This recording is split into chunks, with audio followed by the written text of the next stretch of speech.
Now we will read 3.2 fortification and road.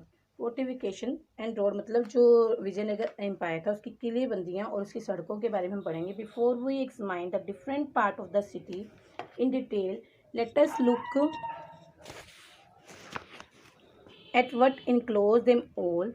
The great fortress wall मतलब पहले हम city को ज़्यादा डिटेल में पढ़ने से पहले हम क्या देखते हैं कि हम ये पढ़ेंगे कि जो सिटी थी उसको कैसे इनक्लोज किया गया था। किले की दीवारें कैसे थी, मतलब चारों तरफ बड़ी बड़ी दीवारें बनी हुई थी, उनके बारे में हम पढ़ रहे हैं। Abdul Razzaq an ambassador sent by the ruler of Persia to Calicut in 15th century. Abdul Razzaq जो पर्शिया का एम्बेसडर था, जो हमने पहले भी पढ़ा था, 15th सेंचुरी में आया, कैलिकट में वो गया। Was greatly impress by the fortification, जो किलेबंदी थी यहाँ इस एम्पायर की, उससे बहुत इम्प्रेस था। And mention 7 lines of forts, और उसने 7 लाइन्स फोर्ट्स की बताई, मतलब किलेबंदी की थी 7 लाइनें थी। These इंसर्कल्ड not only the city, इसने जो किले की दीवारें थी बड़ी बड़ी, इसने खाली सिटी को ही नहीं सर्कल किया था but also it's agriculture, hinterlands and forest, और इसने जो एग्रीकल्चर खेती बाड़ी की जगह थी उसको भी किलेबंदी किया होता है, और फॉरेस्ट को भी और जंगलों को भी। See this, you can see here, see these circles here are, these are the fortification, मतलब फोर्टिफिकेशन की हुई है। You will see in your book carefully. इन फोर्टिफिकेशन अंदर देखो छोटे छोटे डॉट्स भी दिख रहे होंगे, ये देखो, see this is a fortification, this is मतलब these are for example, these are forest, these are agriculture land, मतलब ये ऐसे ऐसे फोर्टिफिकेशन कर रखी थी, मतलब हर 7 लाइन्स बना रखी थी इस तरह से। हर लाइन के अंदर को जंगल को भी फोर्टिफिकेशन किया हुआ था, और एग्रीकल्चर खेती को भी फोर्टिफिकेशन, शहरों को भी फोर्टिफिकेशन किया हुआ था, मतलब दीवारें बनी हुई थी, ये देखिए बड़ी बड़ी। The outer most wall link the hills surrounding the city, जो आउटर मोस्ट वॉल थी पूरी, जो मतलब विजयनगर एम्पायर की आउटर मोस्ट वॉल थी, सबसे बाहर की वॉल थी, दीवार थी, जो आसपास की हिल्स को कनेक्ट करती थी। लिंक मतलब जोड़ देती थी। द मैसिव मैसनरी कंस्ट्रक्शन वो साइटली टैपर्ड, मतलब जो बहुत बड़े राज्य की ये कंस्ट्रक्शन थी, ये मतलब टैपर्ड मतलब झुंड के समान थी। सी दिस एज दिस, मतलब झुंड से बने हुए थे। नो मोटार और cementing agent was employed anywhere in the construction, वो इस कंस्ट्रक्शन में कहीं भी सीमेंट और मोटार मतलब जो लुक होता है वो यूज़ नहीं किया गया था। The stone block were wedged shaped, मतलब जो स्टोन के जो ब्लॉक थे बड़े बड़े वेज शेप के थे, which held them in the place, and the inner portion of the wall was earth packed with the rubble, जो इनर पोर्शन थी वॉल की, बाहरी तो मतलब ऐसे पत्थरों से मतलब चीनी गई थी, और अंदर अंदर उसकी तरफ मिट्टी और गारे का लेप किया गया था। स्क्वायर और रेक्टेंगल बेस्टियंस प्रोजेक्ट आउटरवर्ड, मतलब बाहर की तरफ स्क्वायर और रेक्टेंगल जो था, बुर्ज का शेप, जो बुर्ज थे बाहर की तरफ, वो स्क्वायर और रेक्टेंगुलर थे। See this is a wall, मतलब ये बड़े बड़े पत्थर ऐसे ऐसे चीनी गई थी, यहाँ पे कोई सीमेंट या फिर या मोटार लुक वगैरह कोई यूज़ नहीं किया गया इन्होंने, मतलब ऐसे फिक्स किए हुए थे। रेक्टेंगल, कोई रेक्टेंगल है तो कोई स्क्वायर शेप में है। Yes, now, what was the most significant about this fortification is that it enclosed agriculture tract. इस किले की महत्वपूर्ण बात यह भी थी कि इससे खेतों को घेरा गया था, मतलब किलेबंदी खेतों के इर्द गिर्द भी की गई थी। Abdul Razzaq noted that between the first, second and third walls there are cultivated field, garden and houses.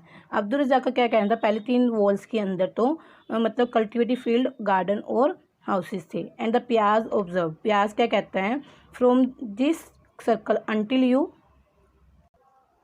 Enter the city there is a great distance, मतलब इस सर्कल से अगर तुम पहले सिटी में एंटर करते हो तो बहुत बड़ा डिस्टेंस था, अंदर शहर में जाने के लिए बहुत बड़ी परिधि थी, बहुत बड़ा रास्ता तय करना पड़ता था। In which are field in which they are sow rice and have many gardens, और जिस इतने बड़े रास्ते में क्या आता था, फील्ड्स, खेत आते थे जहाँ पे वो राइस उगाते थे, और have many gardens and much water in which water comes from 2 lakes, और वहाँ पे वो गार्डन और गार्डन उगे होते और राइस वगैरह खेतों में उगाते थे।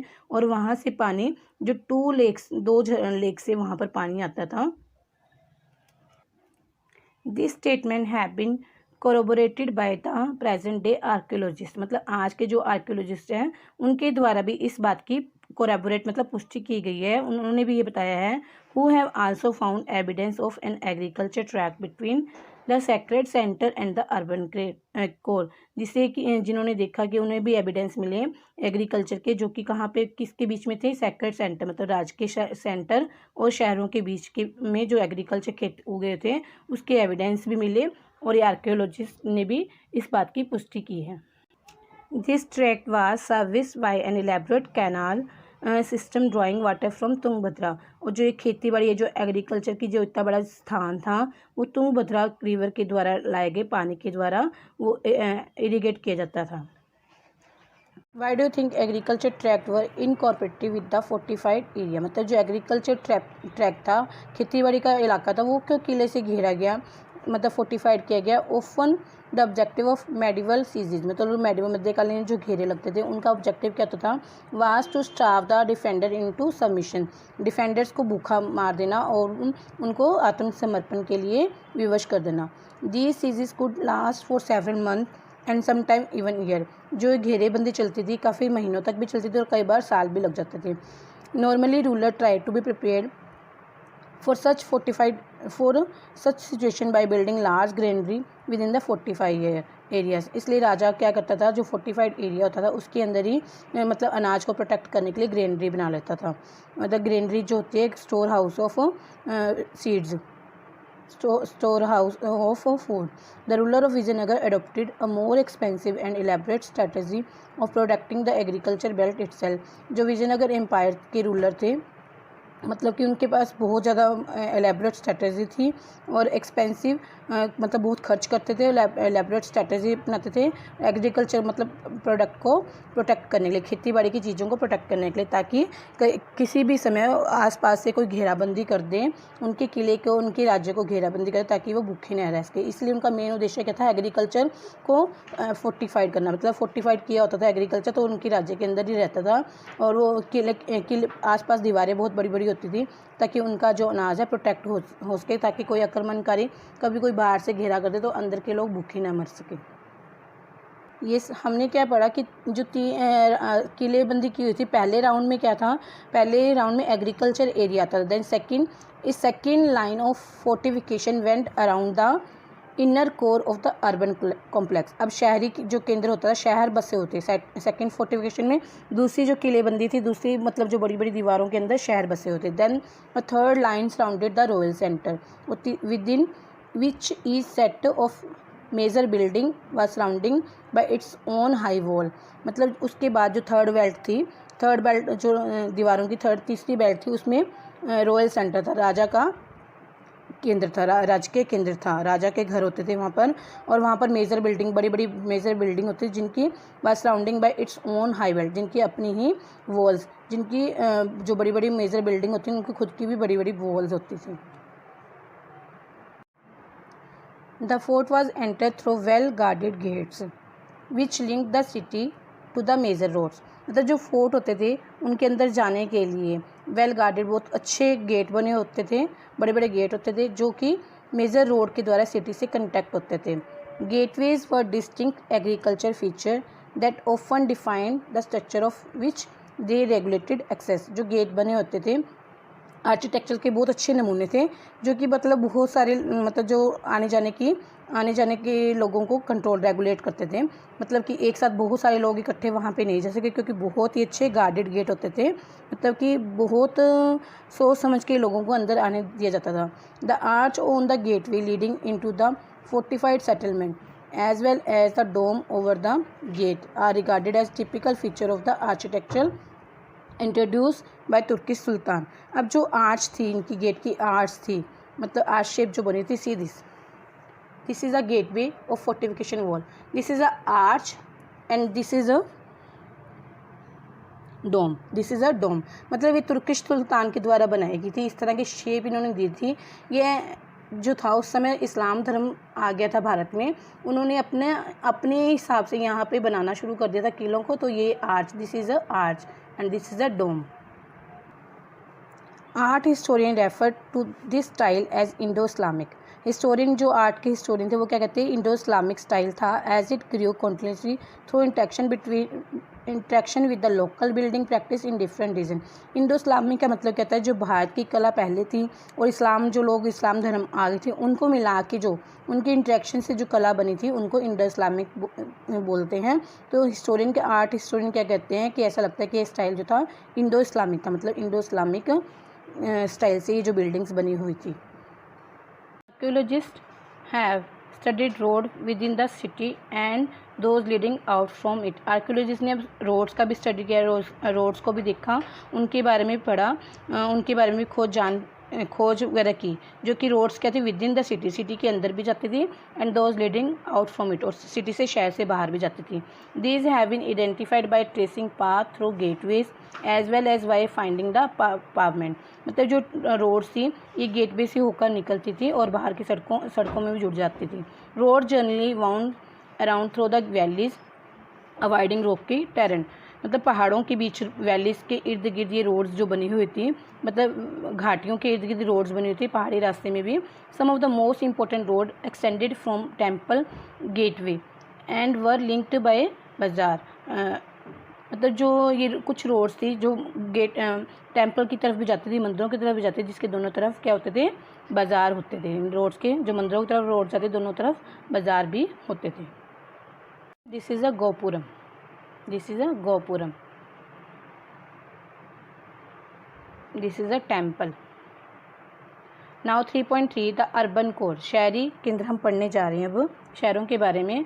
पहले हमने किले के बारे में पढ़ा था, फोर्टिफिकेशन जो हुई थी इर्द गिर्द। Moving along the roads leading into the urban core there is a relatively little archaeological evidence of the house of ordinary people. जब हम शहरों की moving along the roads leading to the urban core, शहरों की तरफ जो सड़कें जाती है, वहाँ पर हमें आर्कियोलॉजिस्ट के कम ही नमूने मिलते हैं कि उन्होंने कम ही बताया कि वहाँ पे ऑर्डिनरी पीपल के भी घर थे। मतलब जो सड़कें शहरों की तरफ जाते हैं, वहाँ पर आम लोगों के, ऑर्डिनरी पीपल के घर जो थे बहुत कम थे। Archaeologists have found fine Chinese porcelain in some area। अब आर्कियोलॉजिस्ट को कई जगह पर क्या मिला, चीनी मिट्टी के बर्तन मिले वहाँ पर। Included in northern eastern corner of the urban core. मतलब जो शहरी इलाके के नॉर्दर्न ईस्टर्न कॉर्नर था, वहाँ पर उससे चीनी मिट्टी के कुछ सामान मिले। सुजेस्ट दैट दीज एरिया में have been occupied by rich trader. इससे क्या पता लगता है कि वहाँ पर रिच ट्रेडर उस जगह पर रहते थे, बहुत बड़े बड़े व्यापारी रहते थे। This was also the Muslim residential quarter. यहाँ पर मुसलमान लोगों के भी घर थे। Tom's and mosque located here have distinct function, क्योंकि यहाँ पर बहुत सारे टॉम्ब और मॉस्क्यूज भी देखने को मिलते हैं। Yet their architecture resemble that the mandaps found in the temple of Hampi. अब आर्किटेक्चर्स क्या बताते हैं कि पुरातत्व वैज्ञानिक क्या बताते हैं कि वहाँ पे हम्पी के टेम्पल में काफ़ी मंडप भी देखने को मिले हैं। हम्पी के टेम्पल में मंडप दिखाई दिए। मतलब कि क्या हुआ कि जो टॉम्स और मॉस्क्यू थे, वो जो हम्पी के टेम्पल में मंडप थे, उनकी बनावट उनके जैसी लगती थी। This is how the 16th century Portuguese traveller Barbosa describe the house of ordinary people. अब जो पुर्तगीज जो बारबोसा था, ट्रैवलर था, उसने भी अब आम लोगों के, मतलब जो आम लोग थे उनके घरों के बारे में डिस्क्राइब किया। विच हैव नॉट सर्वाइव, जो कि अब नहीं बचे क्योंकि वो कच्चे घर बने होते, वो उस समय टूट गए। The other houses of people are thatch, मतलब उन लोगों, दूसरे लोगों के घर कहते थैच थे, थैच के बने होते हैं, मतलब कच्चे घास फूस के बने होते हैं। बट नॉनदलेस वेल बिल्ट, लेकिन वो बहुत अच्छे बने हुए थे। And arrange according to occupation in long street with many open places, और ऑक्यूपेशन के अकॉर्डिंग, व्यापार के अकॉर्डिंग लंबी स्ट्रीट से ओपन प्लेसेस के साथ जुड़े हुए थे। फील्ड सर्वेस इंडिकेट, मतलब जब सर्वे किया गया तब क्या पता लगा, क्या इंडिकेट करता है, that the entire area was dotted with numerous shrines and small temples.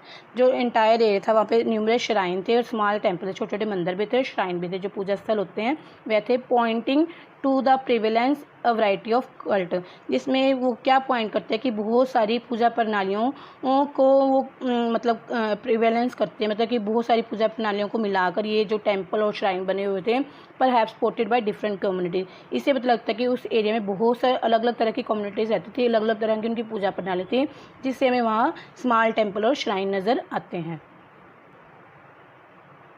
The surveys also indicate that wells, rainwater tanks as well as tanks may have served as source of water to the ordinary town dweller। अब जो सर्वे हमें क्या indicate करता है, वहाँ पे काफ़ी सारे वेल कुएँ भी थे, रेन वाटर टैंक्स भी थे और टेम्पल टैंक मंदिरों के टैंक भी थे, जो आम नगर के आम निवासी थे। ऑर्डिनरी टाउन ड्वेलर मतलब जो शहर के आम निवासी थे उनको पानी वहाँ से पहुँचाया जाता था, मतलब जो शहर के आम मतलब ज़्यादा अमीर लोग नहीं थे उनको यहाँ से पानी मिलता था, वेल से, रेन वाटर टैंक से और टेम्पल टैंक से। Okay student, this is third point is completed. See this picture, part of excavated pavement. This is a pavement, सड़कें जो बनी हुई है। This is a shade of Chinese porcelain, मतलब चीनी मिट्टी के जो बर्तन हैं उनके टुकड़े हैं। Okay student, have a nice day.